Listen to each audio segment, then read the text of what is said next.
ഇന്നത്തെ ആ ഒരു ലാലേട്ടൻ എപ്പിസോഡ് കണ്ട സമയത്ത് എനിക്ക് തോന്നിയ ചില കാര്യങ്ങളാണ് ഞാൻ പറയാനായിട്ട് പോകുന്നത് കേട്ടോ. ചിലപ്പോൾ തെറ്റായിരിക്കാം, ചിലപ്പോൾ ശരിയായിരിക്കാം.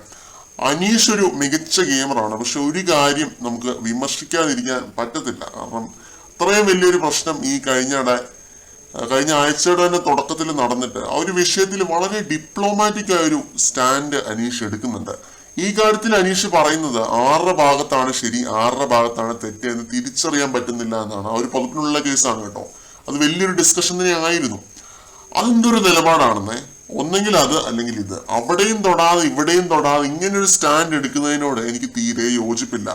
അനീഷ് മാത്രമാണ് ഈ രീതിയിലൊരു നിലപാടെടുക്കുന്നതായിട്ട് കണ്ടത് കേട്ടോ. അക്ബറൊക്കെ എണീറ്റ് എന്ന് വളരെ പ്രോപ്പറായ രീതിയിലാണ് സ്വന്തം നിലപാട് വ്യക്തമാക്കിയിട്ട് അവിടെ ഇരുന്നത്. ഒരു ഗെയിം എന്നതിന് അപ്പുറത്തേക്ക് ഉള്ള ഒരു കാര്യമാണ് അക്ബർ പറഞ്ഞത്. ജിസേലിനെയും ആര്യനെയും പറ്റി അങ്ങനത്തെ ഒരു കാര്യം കേട്ടപ്പോൾ എനിക്ക് സങ്കടമായി എന്നാണ് അക്ബർ പറഞ്ഞത്. അവരുടെ ആ ഒരു അടുപ്പം വെച്ചിട്ട് അത് എന്താ പറയാ, അത് പ്രൂവ്ഡുമാണ്. എന്തായാലും എൻ്റെ ഒരു വിലയിരുത്തലനുസരിച്ച് ഇന്നത്തെ ലാലേട്ടൻ എപ്പിസോഡിന് ശേഷം അനുമോൾ എന്ന കണ്ടസ്റ്റന്റിന് സപ്പോർട്ട് 2 ഇരട്ടി വർദ്ധിക്കും. കാരണം പൊതുവെ ഉള്ളൊരു പാറ്റേൺ അങ്ങനെയാണ്. ലാലേട്ടന് ഏറ്റവും കൂടുതൽ വഴക്ക് പറയുന്നവർക്ക് എപ്പോഴും കൂടുതൽ ജനപിന്തുണ വരും. കാരണം ലാലേട്ടൻ പറഞ്ഞത് മോശമായി പോയി എന്ന് പറയാൻ തോന്നുന്ന ആ ഒരു വികാരം പ്രേക്ഷകർക്ക് ഉണ്ടായി വരും. അപ്പൊ അങ്ങനെ ഒരു പിന്തുണ അനുമോൾക്ക് കിട്ടിത്തുടങ്ങുമ്പോൾ അവിടെ അനീഷിനെ പോലൊരു സ്ട്രോങ് പ്ലെയർ ഇങ്ങനെ ഡിപ്ലോമാറ്റിക് ആയ ഒരു സ്റ്റാൻഡ് എടുത്ത് സേഫ് കളിക്കുന്നത് ശരിയല്ല.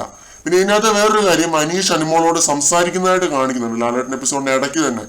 എന്താണ് സംസാരിക്കുന്നതെന്ന് കാണിക്കുന്നുമില്ല, കേൾപ്പിക്കുന്നുമില്ല. അത് കാണണമായിരുന്നു എന്നൊരു അഭിപ്രായം ഉണ്ട് എനിക്ക്. അത് കാണിക്കാമായിരുന്നു.